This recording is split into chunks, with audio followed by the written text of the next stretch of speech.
Welcome to the latest edition of The Good, The Bad, and The Ugly, brought to you by the 5 Reasons Sports Network. I'm your host, Johnathan, aka 3-Piece Combo, and in today's live edition, we're joined by the main man, the legend, Mr. Royal A. Shepherd, The Ugly. How are you doing, my brother? How are you doing? I'm doing well, Jonathan. I figured since you everything, the good and the bad about this show, I'll just be the ugly one on here today. Hey, there we go. We can always even it out that way. But man, it's been a crazy season, right? This is a season that, although we had a lot of ups and downs, it's a season that we're probably not going to forget, right? One, being in the middle of a pandemic. Two, coming off of an unexpected finals run, right? Having all these undrafted gems that actually worked out. Having, the trade talks about having James Harden, maybe Beal earlier in the season before Giannis got his extension. The hype was about Giannis. Lots of different things that happened in this season that make it quite memorable.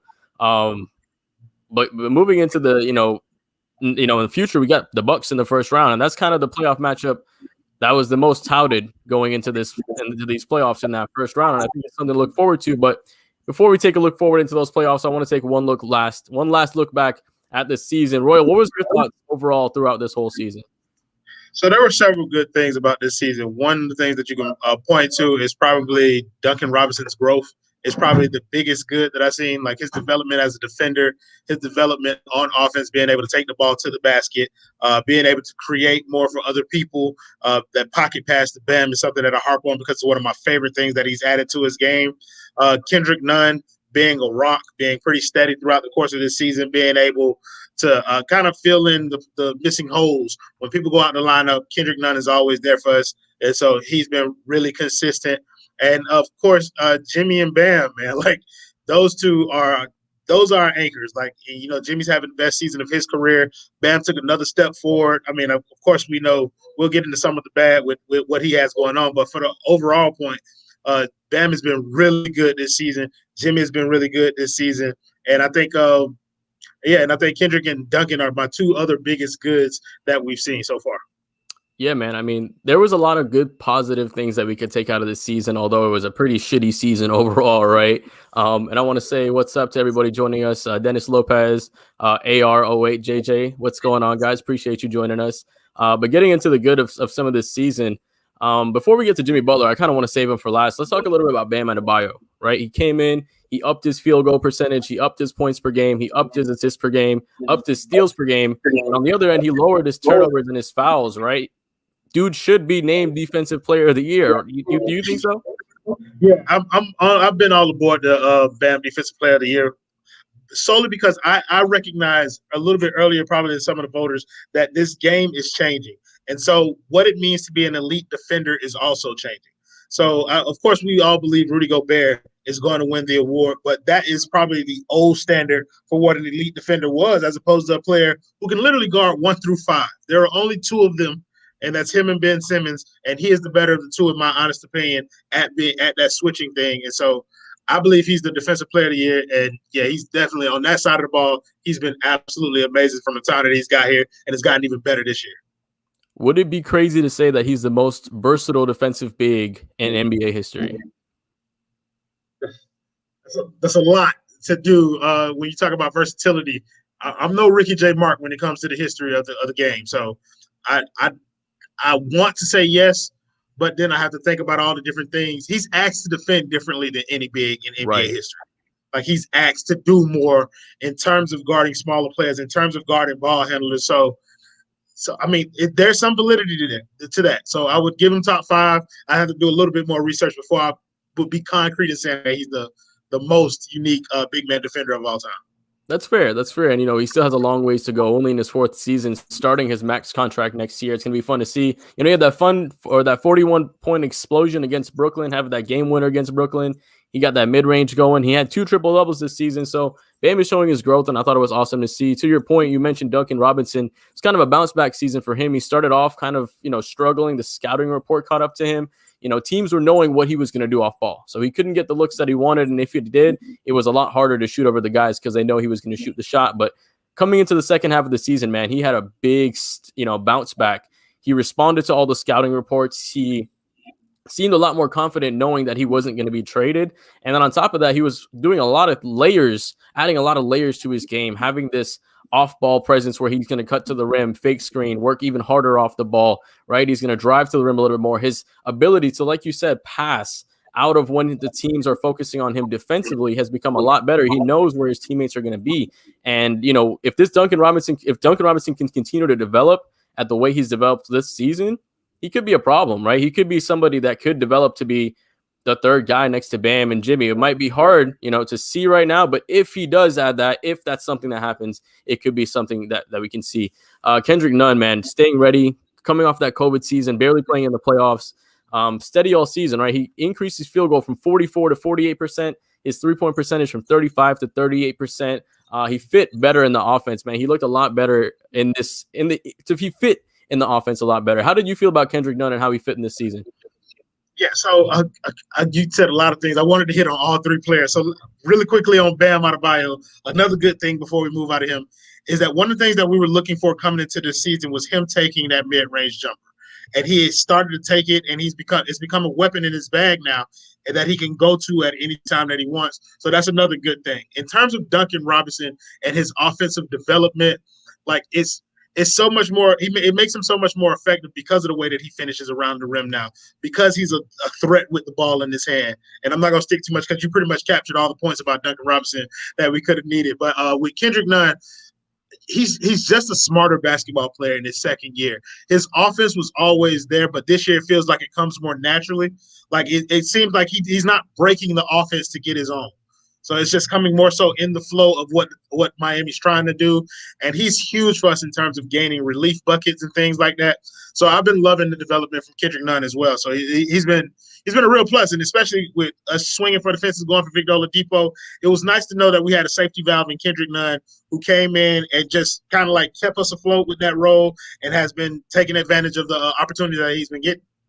I mean, if you think about it, Kendrick Nunn's probably been the fourth most consistent player on this team, right? Would you say that? Behind Bam, Jimmy, and Duncan, he's probably been the most consistent guy this season. Even in some cases more so than Duncan. Like I would probably slot him in that third spot in terms of being our third most consistent player, because you look at an example like the game in Houston where he stepped up, he scored 30 points, and he kind of led us to that victory. Even in the last game that we played against Milwaukee, now we may have lost that game, but Kendrick Nunn's offense showed up. Like he scored 31 points, got a season high in that game. He showed up in that game when everybody else seemed to be struggling. So I mean, Duncan, Kendrick Nunn, toss of a coin in my eyes. But yeah, I would put him in that third slot. And that just sparked a thought in my head, right? That how effective is Nunn going to be in this Milwaukee series with that drop defense, before they bring PJ Tucker out, man. Kendrick Nunn really could be the X factor in the series, in this playoffs, even like kind of how like Goran was last year. I think between Kendrick, Bam, Goran, and Tyler, those are our four best mid-range shooters. And if we're going to play that extreme drop that they play where Brook Lopez's head is underneath the net, then I think those opportunities will be there for Bam and for Kendrick Nunn to take those open shots with that starting group. So, yeah, I think he could be really huge for us come Saturday and moving forward in this series in terms of how he's going to be able to attack that, and just looking at who they're going to put on him. Because if they put Drew Holiday on him, then that makes it a little harder for him to do that. But if he's getting guarded, somebody else. Right, but if he's getting guarded by DiVincenzo, then there are going to be opportunities there for him to get those looks, and that's only good things happening for Miami. Yeah, absolutely, man. I'm really, really excited. I want to say what's up to Ayan Ali, alive, good in the bag, the ugly, no way. Let's go. Appreciate you joining us, man. HM joining us as well, man. Appreciate you joining us. Talk to us before we get to some more of the players we want to touch on. Talk to us about the Heat front office and what we were able to do, bringing in guys like Trevor Ariza, Dwayne Dedmon, right? Even Oladipo, although that did not work out. How happy were you that we actually got these guys? Because it felt like during the offseason, going into the season, we weren't sure who was going to be that guy to fit next to Bam. And all of a sudden, Trevor Ariza becomes available. He fits that role perfectly. And then now we're worried about a guy who can rebound and, be behind Bam. And Dwayne Dedmon comes in and gives us those relief points. How did you feel that the Heat front office did this offseason? I'm kind of glad that you brought that up as a good, because they were going to be one of my bad. There you go. Yeah. So I was saying, I'm glad you brought it up as one of the goods, because they were going to be one of my bads. The offseason was bad. Right. But the rebound from the offseason was impeccable. They get an A+ for bringing in guys like Dedmon, for bringing in Ariza, guys who can contribute immediately. losing Kelly-O, I know a lot of people like to make jokes at his expense, but throughout the course of the first half of the season, KO was one of our most consistent players, a huge part of what we were doing. And I'm a KO fan, so I like what he brought to the team. But replacing him with Trevor Ariza, it made the drop-off not as bad. So with Trevor Ariza, now we got improved defense and we got serviceable offense. So I was huge that. And with Dedmon, it just gives you a guy that's solid when Bam goes to the bench. And he's huge, Ramlakhan. Like, he's 7 feet tall, and he knows how to be 7 feet. So that's something that, you know what I mean, you have to give the front office credit for. They brought in 2 guys who can come in, and they're going to be a part of the playoff rotation. Yeah, man, I'm really excited to see what those guys bring, especially replacing somebody like Jay Crowder last year. How he was so impactful. It's going to see how is Trevor Ariza going to kind of fit those shoes come this playoff time. One last thing about the good from this season, actually probably 2 more things. I want to talk about the culture kids, right? Gabe Vincent and Max Strus. And although they didn't have the best, season overall, they still stayed ready. I felt like those guys still gave us somewhat of a boost, right? KZ on the opposite end, he wasn't as ready as those guys. But Max Strus, I feel like he came in, he showed us a little bit of something. He won us a game or 2 with his 3-point shooting, his ability to turn games around just because he was able to get hot quick. And then Gabe Vincent, although he was thrown into the fire too early, just kind of like Max Strus was, they kind of survived, right? And this is something that we can take into the future. Like, if we have a G League or a Summer League next year, these guys can go back to the bench, right? Understand what the NBA game is like, have that knowledge, develop a little more, and come back as better players. How did you feel about those 2 guys? Yeah, so even all 3, I feel the same about all 3 of them. I think the good is that the good from them is that they got so much experience this season. They all got an opportunity to be thrown into a season where there were plenty of opportunities for them to play. So they got thrust into the lineup. So they gained invaluable experience. And it's only going to help with them add pressures to that entire group. When they go to the G League or get some seasoning, Summer League, they're going to be much better players for what they were able to experience this season. So that was good to get them some experience. But again, that was one of my other – I don't know if I want to call that bad or ugly, but I'll talk more about that side of it. But it was good that they got some reps. And so, yeah, I was very happy to at least see what we had in KZ, see what we had in Vincent, see what we had in Strus. And so, yeah, that was good. It was a good way for them to go out there. Yeah, they finished that game against Detroit very well. It was, like you said, it was a great way for them to go out. It seemed like all the work they were putting in during the season, they were kind of able to show that work as a collective group. You can tell that the young guys kind of work together a little bit more than what they do with the starting lineups and stuff, because when they were all out together, they were playing kind of better as a unit. Even Precious looked great, right? Although he's playing high volume, but he looked great in that game. But it's going to be interesting. It's like they had confidence in each other. Like, it's like that group had confidence together, which is why all of them were able to be the best versions of themselves.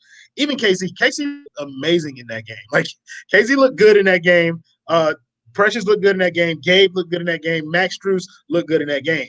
All of them, it's to your point, like, they look like they practice together, they know each other's game, and when they were out there together, it was really nice. Even if it was against Detroit, it was really nice to see them have some success at the end of the season, just to kind of reward them for all their hard work throughout this year.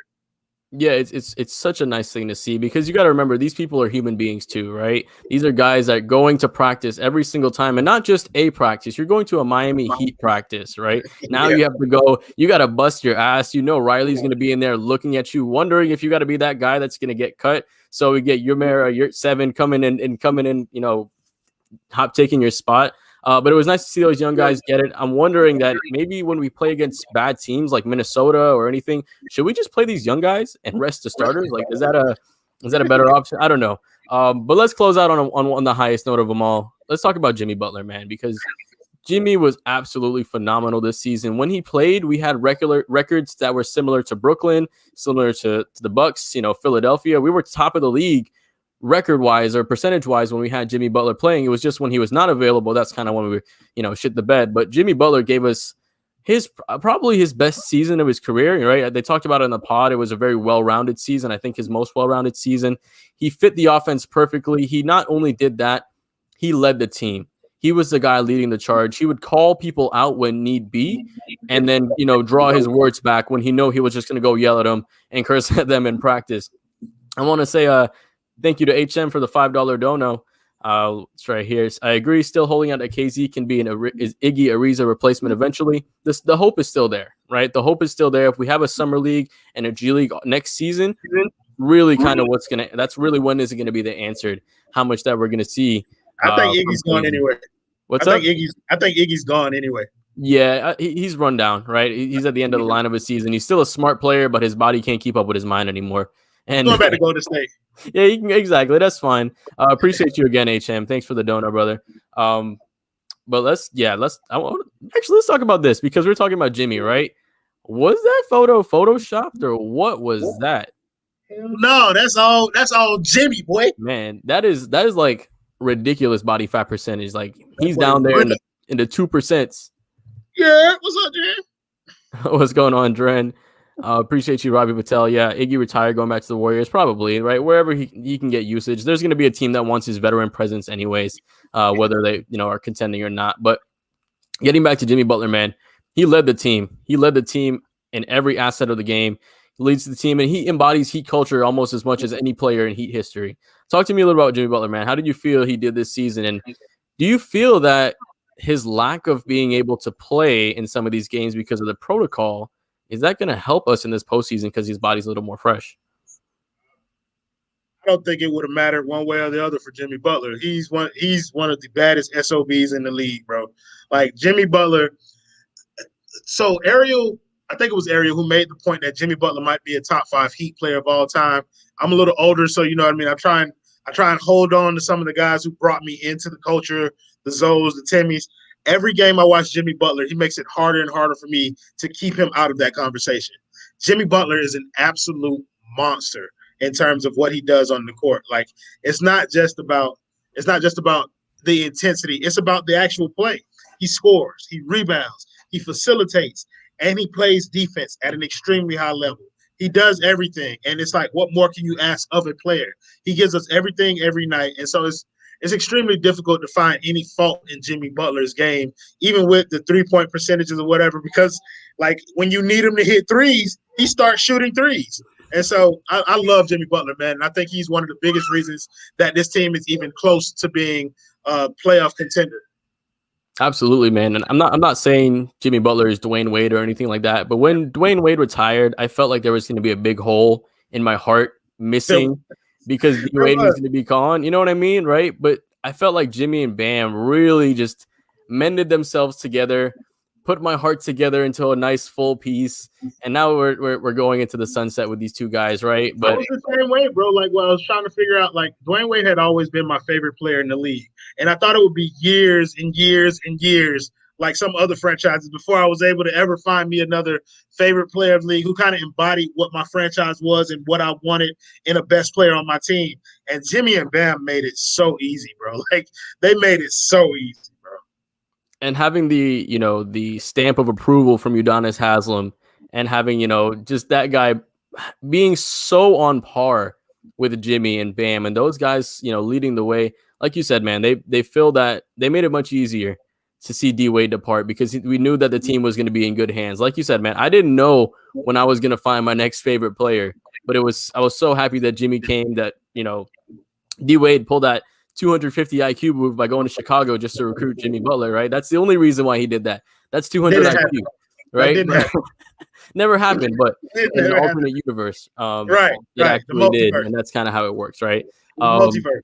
Right. So let's finish up with this, man, because Jimmy Butler was phenomenal this season. And like you said, just setting the tone for this team, driving to the rim, putting so much pressure on the rim, getting to the line, putting his body on the line. Every single night he went out there, he was going and he was going to attack and he was going to make sure that he would leave everything on the court. So that's why I think it's going to be a hard out for us come this playoff time, especially with the Milwaukee Bucks. I feel like, Jimmy is in their head. So it's going to be fun to see. If this game goes 7, if this series goes 7, Jimmy Butler is going to get that game 7 win no matter what. He's going to go out there and, lose limbs on the court. And he's going to get this win.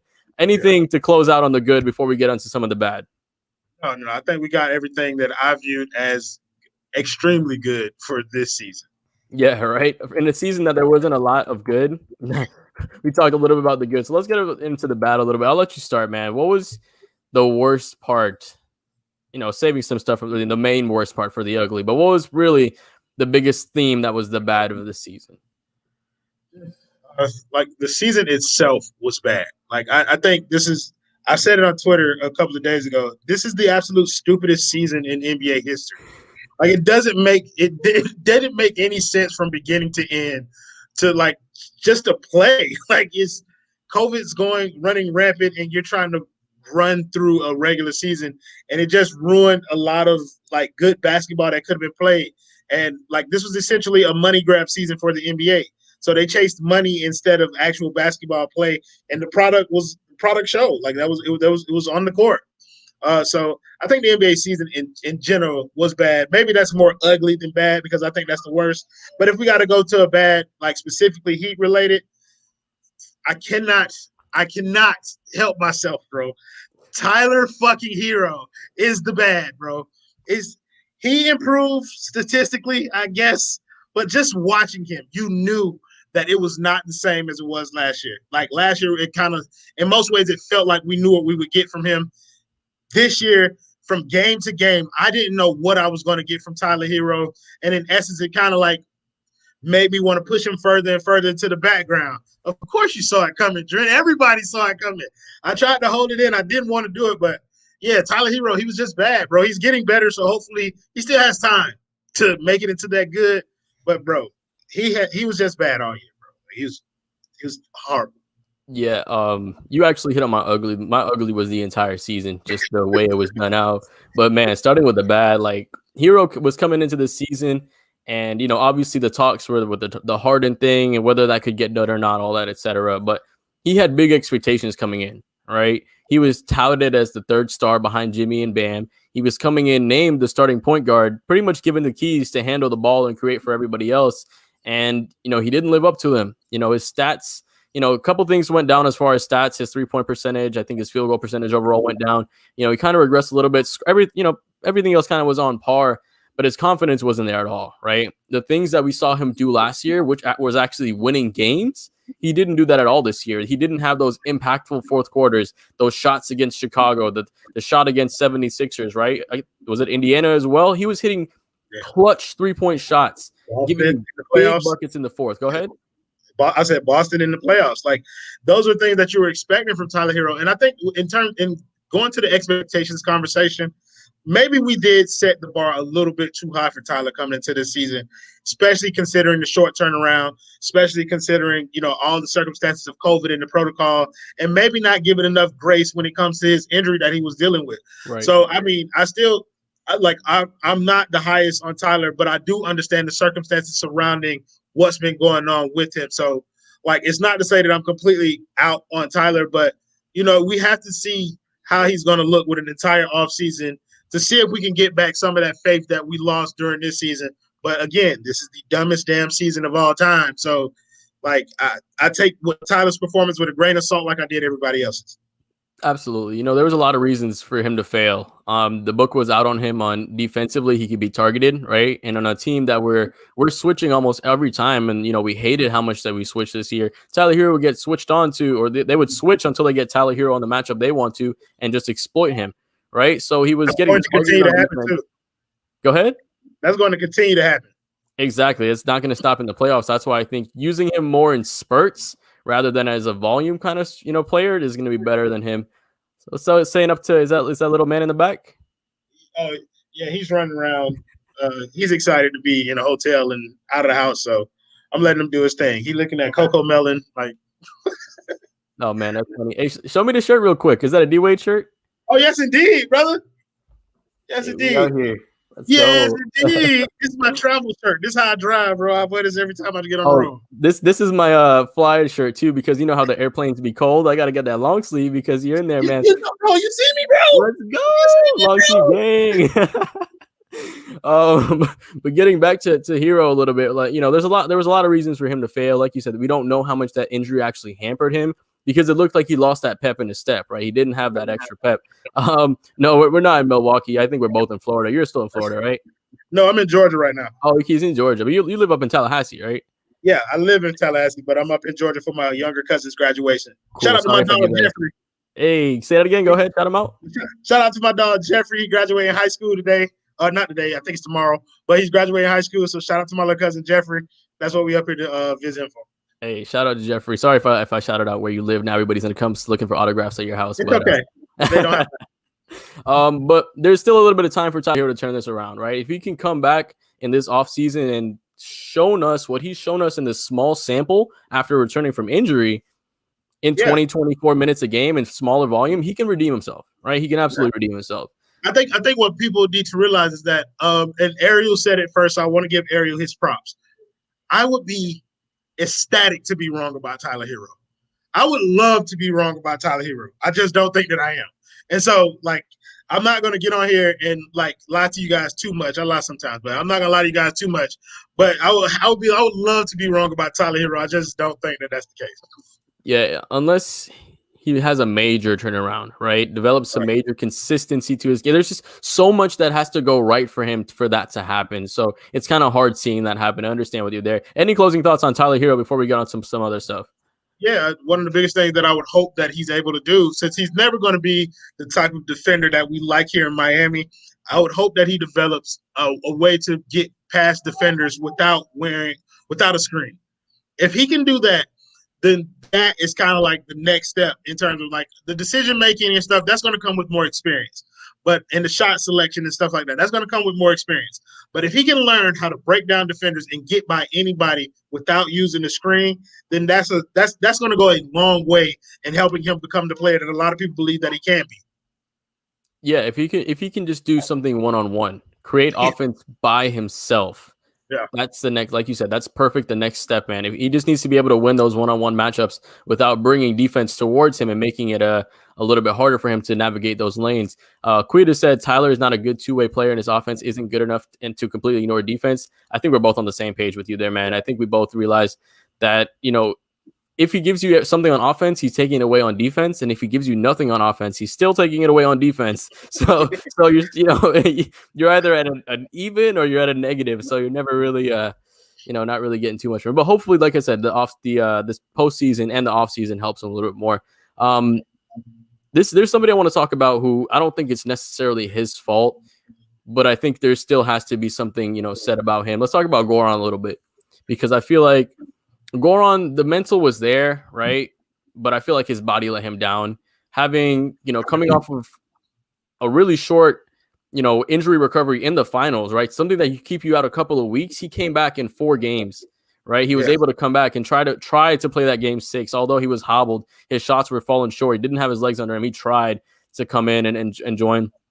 On top of that, having a very short offseason, right? On top of that, getting kind of a thank you signing, right? Something we didn't really do with D Wade right away. We kind of, with Goran, we were like, hey man, you given up a lot for this team.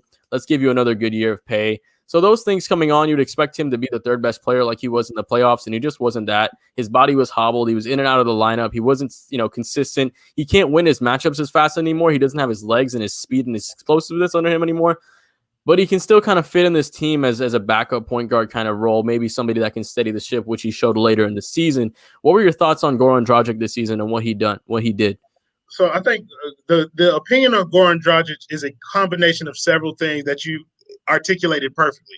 The contract in and of itself was a problem. He's getting paid $18 million and he can't do what he did to earn those $18 million. But what people have to understand is that $18 million isn't for what he was doing this season. It's the last hurrah, like you said, because for the next couple of seasons, Goran's going to be a bargain. He's going to come back on veteran minimum deals, and he's going to average 14 to 15 points, and that's going to be a steal. So yeah, the injury thing is one thing. The quick turnaround is another thing. The short off season, I see HM's dono. The host in me has to read it. Johnathan, I'm sorry. Thank you, HM, for the $5 dono. He said, how big is the gap between Jimmy and Kawhi? Could their games fit together if Kawhi dips from the Clippers? Still sell high on Tyler, but we never sell high. No, we never sell high. Probably won't sell high on Tyler because he's going to be productive on a cheap contract for a very long time. The gap between Jimmy Butler and Kawhi Leonard isn't as wide as maybe the national media may have it. I think it's actually a very small gap, because what Jimmy lacks in terms of natural ability that Kawhi has, he more than makes up for in terms of leadership and intangibles. So I believe that's what closes that gap between them. And, yeah, I believe Jimmy can play with anybody. So I think if Kawhi comes here, Jimmy can definitely play with him. But circling it back around to Goran, So on top of the contract and the injuries, we were playing Goran Dragic 35 plus minutes at the beginning of this season. And I don't think that was the ideal plan or what we wanted to do with him coming in. We wanted to be able to play him in spot minutes, give him days of rest on back-to-backs, and we just could not do that. Instead, float at the beginning of the season, and we're paying for it, or we paid for it. But I think giving him an extended break when everybody got back, we got a little healthier. We've been able to shorten his minutes. Kendrick's play absolutely helped in that regard, so we didn't have to start Goran or anything like that. So I think we're coming back around to a place where he's gotten some rest, and he's going to be less. He's not going to be as effective as he could have been had we been healthy the entire season. But he's going to be effective enough to the point where we can stagger him and Tyler's minutes and get production from one or both of them on a given night and still be competitive. Yeah, man, absolutely. You know, he still has something left in the tank, but we talked about it already about kind of what the reason is that he's not there. But as far as the Kawhi and Jimmy thing, I want to touch on that a little bit, man. The good thing about this Heat team, Jimmy and Bam can play with absolutely any star in the league. You can bring any star over in the league and they will fit absolutely perfect with them because they're two unselfish stars, right? There's those two guys that are that can fit absolutely next to anyone because they play defense. They know how to, you know, work themselves into the offense. Bam a little bit more because he's more of a beta than an alpha, right? But, you know, those guys fit in pretty well. But as far as Goran Dragic goes, it's going to be interesting to see how we utilize him in this postseason, right? Like you said, he's had a little bit more rest. Now we had that week coming off because we were able to stay out of the play-in. So he got a little more rest. Ayan Ali said Kawhi has the defense and the great man. I would love, you know, to have Kawhi over here. Interesting to see if he has that heart. I think he does, man. I think Kawhi wants to win. I don't think he's just out there. I don't think he shows his emotion much, but I think he still wants to win. How do you feel about that? Yeah, I have no doubt. I think Kawhi definitely wants to win, but I also believe that Kawhi is where he wants to be. Like I think he wants to be a Clipper. I think he wants to be in LA. It's his hometown or home area. So I think he's where he wants to be. And that goes a long way in terms of making a player happy. Their happiness is very important. And if he's happy in LA, fine. If he's unhappy, Pat, get your ass on the phone. Like that's just how I feel. Like Kawhi Leonard is a dominant player. He's a great player. And so if he wants to leave, then I'll happily take him. But I think he's going to sit with the Clippers. He said, LMAO, you guys picked up on Tyler while Duncan can't shoot threes in those Heat losses. Tyler's way better than Duncan because he can create his own shot and don't need a screener. No, he can't. And I'm not going to harp on it too much because I'm prone to Tyler bashing, and I just get into a rhythm with it. You know, I work up a lather, then I get in the zone. So I'm not going to bash Tyler too much because that's not what this show is for. We're doing the good, the bad, and the ugly.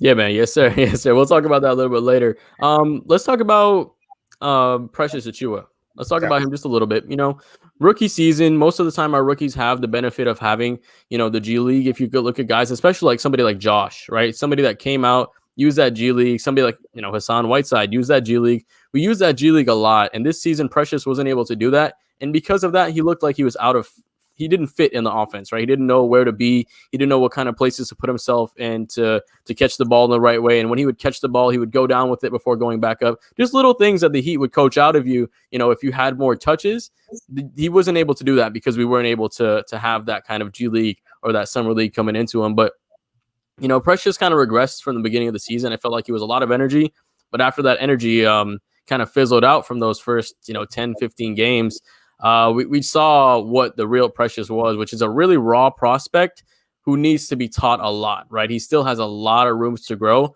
but I think he could be a guy that's what was that guy's name? Kind of like a Kenneth Faried style kind of player, right? Somebody like that who could fit in, just be pure energy. I wish Kenneth Faried was on the Heat, man. I wanted him from Denver so badly. But I feel like he's a high energy style player that can come off the bench, maybe like a Nerlens Noel, somebody kind of like that.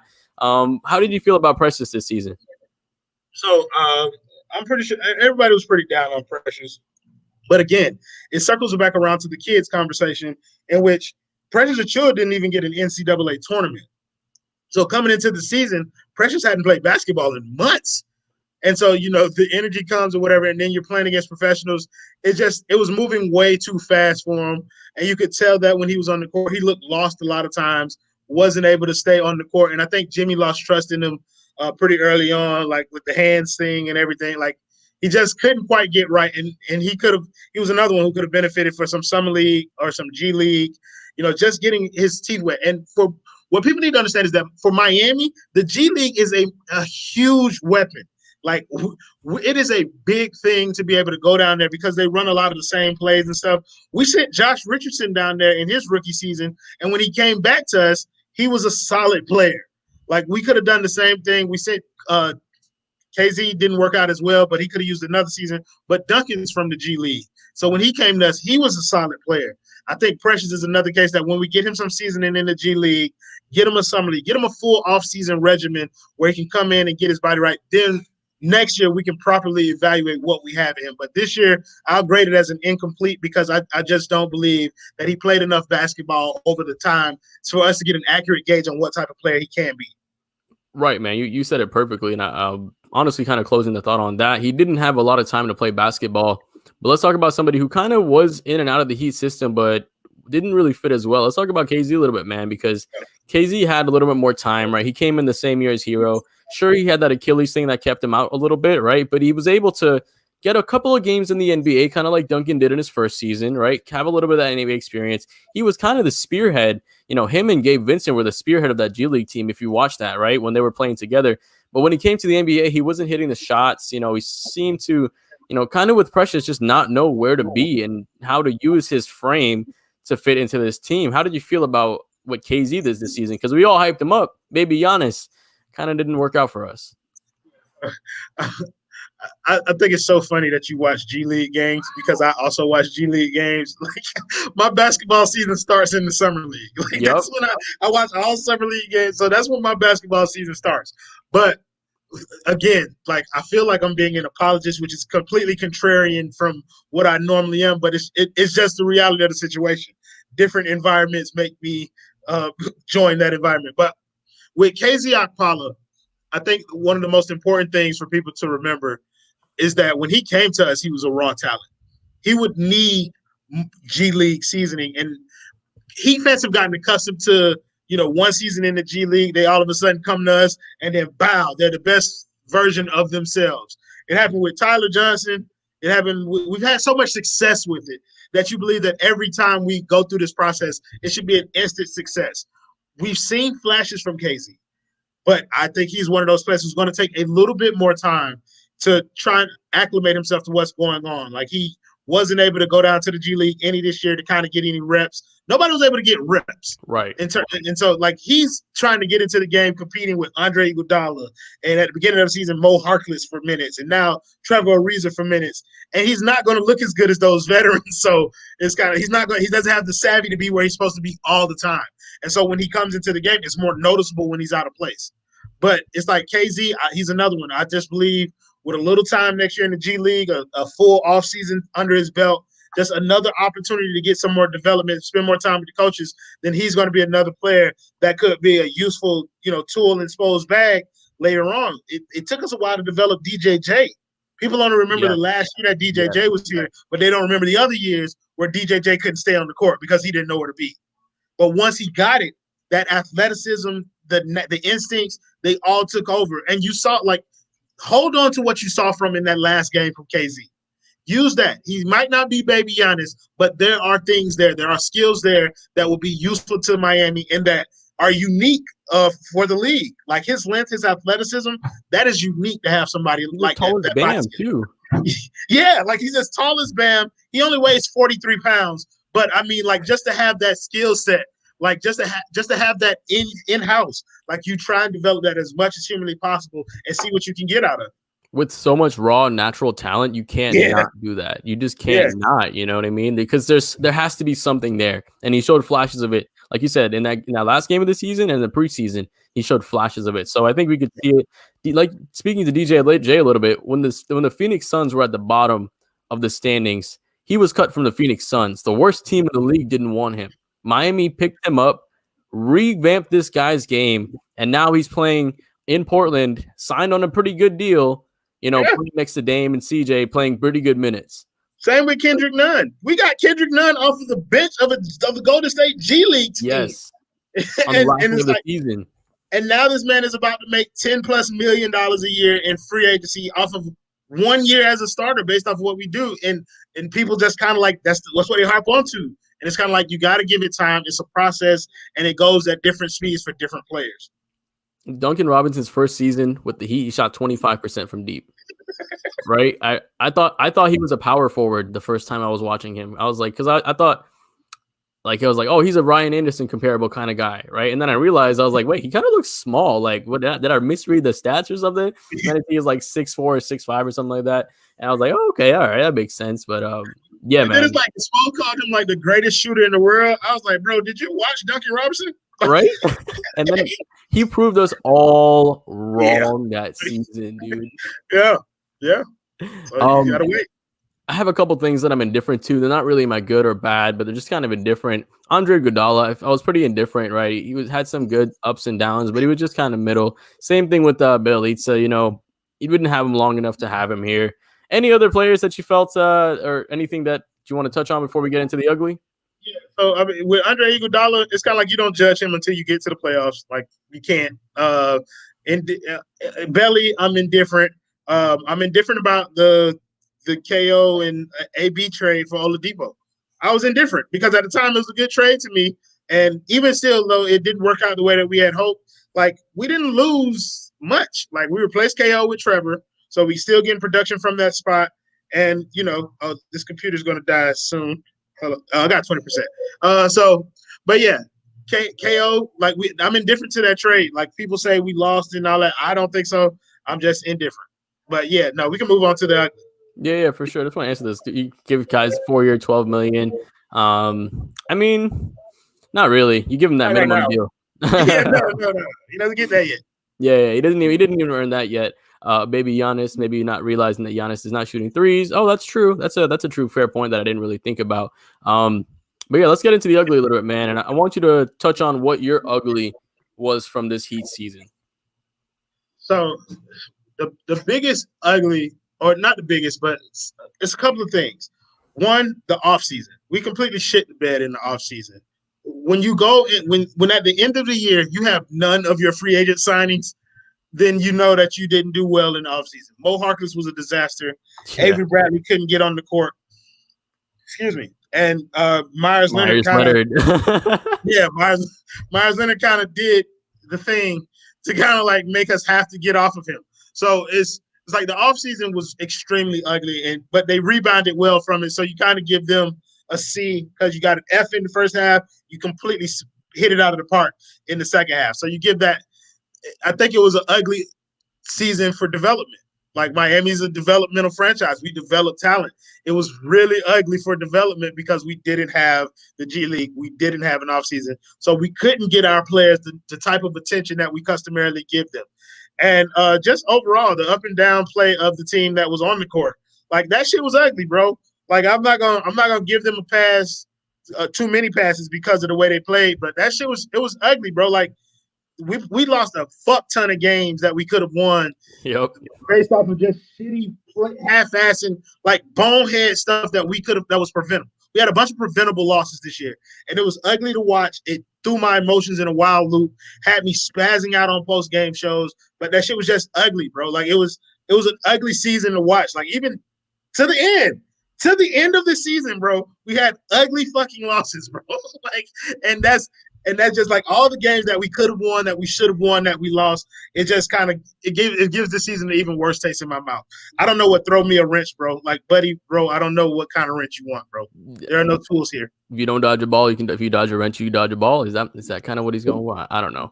But that's my ugly too, man. Just the entire Heat season, having to go through the season, not only worrying about injuries, but having to worry about so many back-to-backs, so much people just in contact tracing, right? Having to be worried about, did I touch a guy who touched a guy that touched a guy that might have COVID? You know what I mean? Like, yeah. You had to worry about that. The second thing is you had to worry about, after the games, you couldn't go dap up the person that you just guarded. You had to, stay away from them, just little things like that.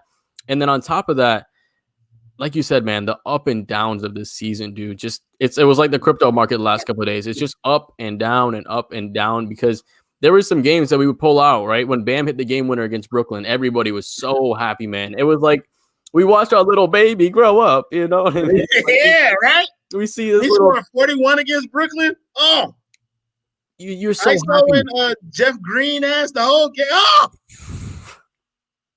I loved it, bro. I loved it. It was beautiful. And then we played Golden State. No, then before we talk about it, then we played the Clippers without Kawhi and PG.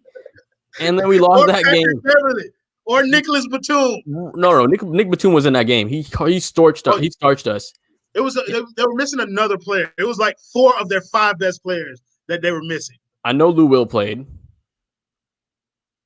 I think. Bro, I can't remember, but I know it was 4 or 5. Right. It was, but we lost that game by like 15 because Markieff or one of the Morris brothers just kept going off on us, bro. We would leave that it was that corner 3. That's the ugly of the season. The corner 3 against us is the ugly this season, bro. Corner 3s would cook us all season long, bro. Ibaka was the other one. Thank you, Marcelo. Yes. Thank you, guys. Appreciate you. That's why you guys in the comments are awesome, man. But yeah, man, that corner 3 all season long. The amount of scrubs that took off against us. You know, everybody. We would have a segment on these pregame shows about who's going to be the random scrub heat killer. We would always get it right because we know which guy that was absolute ass for the rest of the season. Garrison Matthews, Malik Monk, all these other scrubs. MJ McConnell. DJ McConnell. I'll give him credit, bro. He's been balling out on some teams, bro. He's been balling bro. out, I mean, listen, bro, but what he did to us, bro, like he had a double-double versus our ass with rebounds, bro. I was like, come on, bro. Fair point. With the fucking oh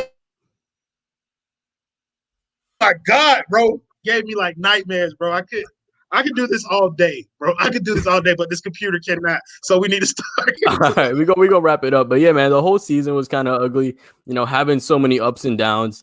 But, you know, like we talked about earlier in the video, it's going to be one that we remember because this is going to be the season that took about 5 to 10 years off of our life because we stressed out about it so much, right? We were worried about this season so damn much. We were always stressed. Even if we had a 15-point lead, we were stressed more. We would go up in the first quarter, we were stressed more. Like the things that should make us happy made us not happy at all. We were always stressed out. Man, this season felt like work, and I'm kind of glad that it's over because now I feel like next year we can get back to a little bit of normalcy, even with the playoffs.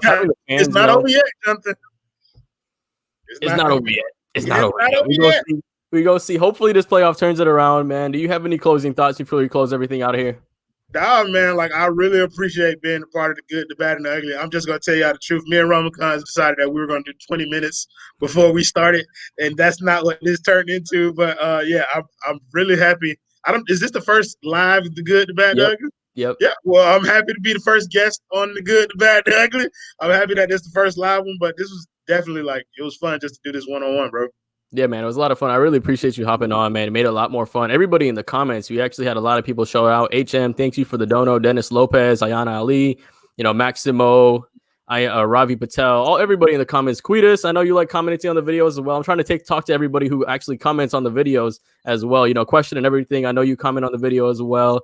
Javon Hoogs, Marcelo, I know you do as well.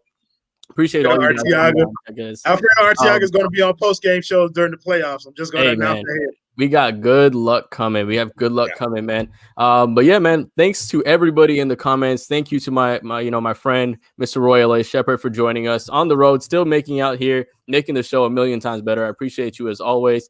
As always, thank you for checking out The Good, The Bad, and The Ugly, brought to you by the 5 Reasons Sports Network. Hey, shout out my boy Cap for Life. Thank you for joining us. You always join us on the fight shows as well. So thanks for joining us, Cap for Life. Appreciate you joining us. But as always, thanks for joining The Good, The Bad, and The Ugly, brought to you by the 5 Reasons Sports Network. I'm joined by my main man, Mr. Royal A. Shepherd. I'm Johnathan Ramlakhan, and we'll see you after the first game of the Milwaukee Bucks. You guys have a